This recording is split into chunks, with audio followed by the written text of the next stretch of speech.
மாட்டிக்கினார் ஒருத்தர். ஸ்டாலினை துவைத்தெடுத்த எடப்பாடி. பாஜக திமுக கள்ள உறவு வெளிப்பட்டு விட்டது.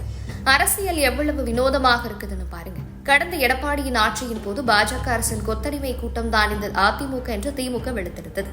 ஆனால் 3.5 ஆண்டுகளில் நிலைமை தலைகீழாக மாறி பாஜக திமுகவின் ரகசிய உறவு வெளிப்பட்டு விட்டது என்று அதிமுக விளச தோன்றியுள்ளது.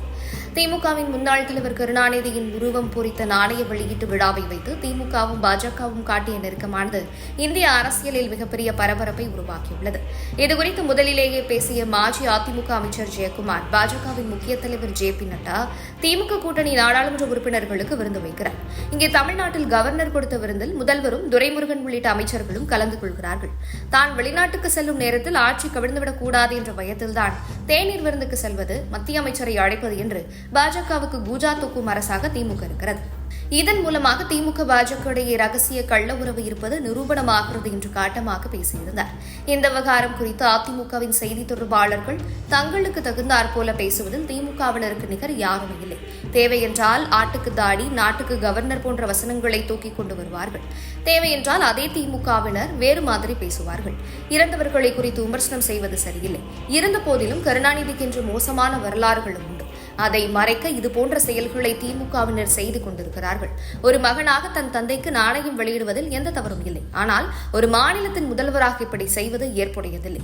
எதிர்க்கட்சியாக இருக்கும்போது கருப்பு பலூன் தொடங்கி எல்லாம் பறந்தன. இப்போது ஆளுங்கட்சியாக ஒரு குடையை கூட வெள்ளையில் பிடிக்கும் திமுகவின் மறைமுக உறவு இப்போது வெட்ட வெளிச்சமாகிவிட்டது. திமுக ஒரு மோசமான ஆட்சியை கொடுத்துக் கொண்டிருக்கிறது. அவர்கள் தப்பித்துக் கொள்ள பாஜக அரசுடன் கள்ள உறவு வைத்துக் கொண்டிருக்கிறது திமுக. அதனால்தான் இப்போது திமுக மத்திய அரசை கண்டித்து பேசுவது கூட இல்லை என்றார்கள். இதற்கெல்லாம் உச்சமாக அதிமுக பொதுச் செயலாளர் எடப்பாடி பழனிசாமி கோவை விமான நிலையத்தில் செய்தியாளர்களிடம் பேசும்போது, ஆளுநர் தேநீர் விருந்தில் அரசாங்கம் கலந்து கொள்ளும், ஆனால் திமுக கலந்து கொள்ளாது என்று வேடிக்கையான விளக்கத்தை கொடுக்கின்றனர். திமுகவுக்கு ஸ்டாலின் தான் தலைவர், அந்த கட்சிக்கு துரைமுருகன் தான் பொதுச் செயலாளராக இருக்கிறார். அந்த 2 பேருமே ஆளுநர் நிகழ்ச்சியில் கலந்து கொண்டு திமுக கலந்து கொள்ளாது என இரட்டை வேடம் போடுகின்றனர். அதிமுக ஆட்சியில் எம்ஜிஆர் நூற்றாண்டு விழாவை கொண்டாடும் விதமாக நாங்களும் நாணயம் வெளியிட்டோம்.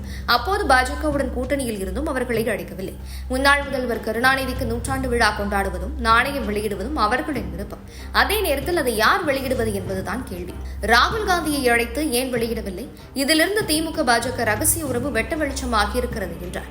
திமுகவை அதிமுக கதற இந்த அடி அடித்துவிட்ட நிலையில் திமுகவும் பதிலுக்கு தாக்க துவங்கியுள்ளது. அதன் துணை பொதுச் செயலாளரான ராசா, கலைஞரின் உருவம் பொறித்த நாணயத்தில் இந்திய எழுத்து ஏன் இருக்கிறது என்று எடப்பாடி பழனிசாமி கேட்பதால் அவருக்கு என்ன ஆச்சு என்ற கவலை மேலும் அதிகரிக்கிறது.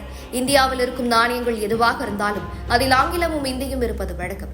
அதிமுகவை உருவாக்கி எம்ஜிஆர் அவர்களுக்கு நாணயம் வெளியிடப்பட்டிருப்பதையும் அதிலும் இந்திய எழுத்துக்கள் இருப்பதையும் கூடவா எடப்பாடி பழனிசாமி அறியவில்லை?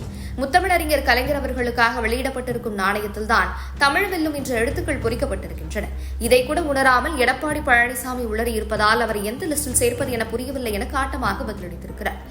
என்னவோ போங்க பாசு, எல்லாம் அரசியல் தான்.